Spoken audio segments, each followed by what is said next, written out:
चारों तरफ फैली हुई बर्फ की मोटी चादर, बर्फीली चोटियां, बर्फ से ढके पहाड़ और खामोश सुनसान सी दिखने वाली जमी हुई जमीन। पहली नजर में यही अंटार्कटिका की तस्वीर उभरती है, लेकिन यह तस्वीर इस अद्भुत महाद्वीप को पूरी तरह बयां नहीं कर सकती। यह बात तब समझ में आती है जब इसे जानने और महसूस करने की कोशिश की जाती है। जब आप अंटार्कटिका को करीब से देखेंगे तो आपको भी एहसास होगा कि यह जगह सिर्फ वीरान और सुनसान नहीं, बल्कि एक अनोखी, जीवंत और रहस्यमयी दुनिया है। यहाँ बर्फ की चादरें दूर दूर तक फैली हुई जरूर हैं, लेकिन इन्हीं बर्फ की परतों के नीचे जीवन की खूबसूरती भी छुपी है। शायद इंसानों की बस्तियां यहाँ नहीं हैं, लेकिन जीवन की उत्पत्ति, पृथ्वी के भविष्य और मानव अस्तित्व से जुड़ी कई अहम बातें यहीं की रिसर्च से सामने आती हैं। तो चलिए, आज इस डॉक्यूमेंट्री के जरिए हम एक ऐसी दुनिया में कदम रखते हैं जो बर्फ से ढकी हुई है, लेकिन जीवन की प्रयोगशाला बन चुकी है। अंटार्कटिका। अंटार्कटिका, एक ठंडी लेकिन जिंदा धरती। अंटार्कटिका पृथ्वी का सबसे दक्षिणी छोर है और यह दक्षिणी ध्रुव के इर्द गिर्द स्थित है। यह पूरी तरह से दक्षिणी गोलार्ध में बसा हुआ है और क्षेत्रफल की दृष्टि से यह पृथ्वी का 5वां सबसे बड़ा महाद्वीप है, लगभग 14.2 मिलियन वर्ग किलोमीटर में फैला हुआ। यह धरती का सबसे ठंडा महाद्वीप है। यहाँ की बर्फ दुनिया की सबसे बड़ी बर्फीली चादर है।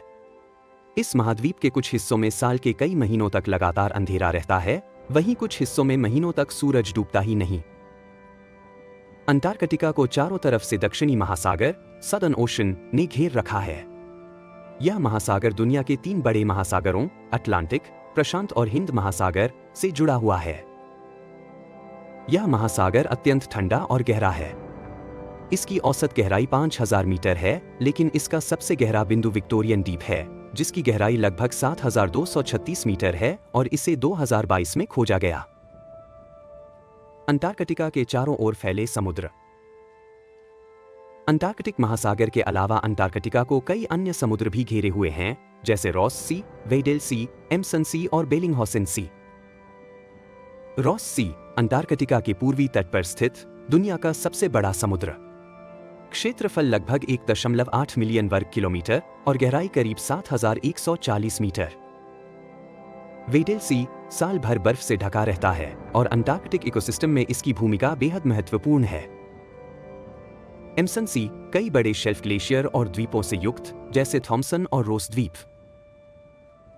बेलिंगहॉसेन सी, इसमें भी द्वीप हैं, जैसे पीटर फर्स्ट और अलेक्जेंडर द्वीप। ये समुद्र न सिर्फ अंटार्कटिका को अलग बनाते हैं, बल्कि ओशनोग्राफी, इकोलॉजी और क्लाइमेट स्टडी के लिए भी अत्यंत उपयोगी है। जलवायु, तापमान और हवाएं। यहाँ का तापमान सामान्यतः 0 सी से नीचे ही रहता है और कभी-कभी तो यह -89.2 डिग्री सेल्सियस तक पहुंच जाता है, जो कि पृथ्वी पर रिकॉर्ड किया गया सबसे कम तापमान है। यहाँ की हवाएं 320 किलोमीटर प्रति घंटे तक की रफ्तार से चलती हैं, जो बर्फीली ठंड को और भी भयानक बना देती है। अंटार्कटिका में वर्षा अत्यंत कम होती है और जो होती है वह बर्फ के रूप में। यहाँ की बर्फ की मोटी चादर सूर्य की किरणों को परावर्तित कर देती है, जिससे तापमान और भी घट जाता है।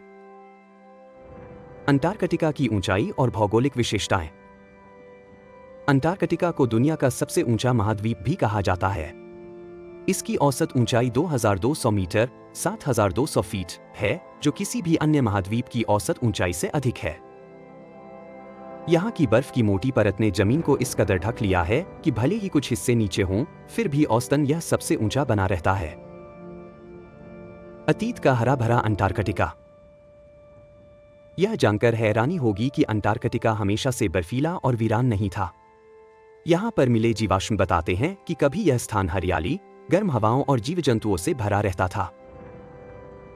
लेकिन समय के साथ धरती की कक्षा, वायुमंडल में कार्बन डाइऑक्साइड की मात्रा में कमी और टेक्टोनिक प्लेट्स की गति जैसी वजहों से यह क्षेत्र धीरे धीरे दक्षिणी ध्रुव की ओर खिसकता गया और बर्फ से ढकता चला गया।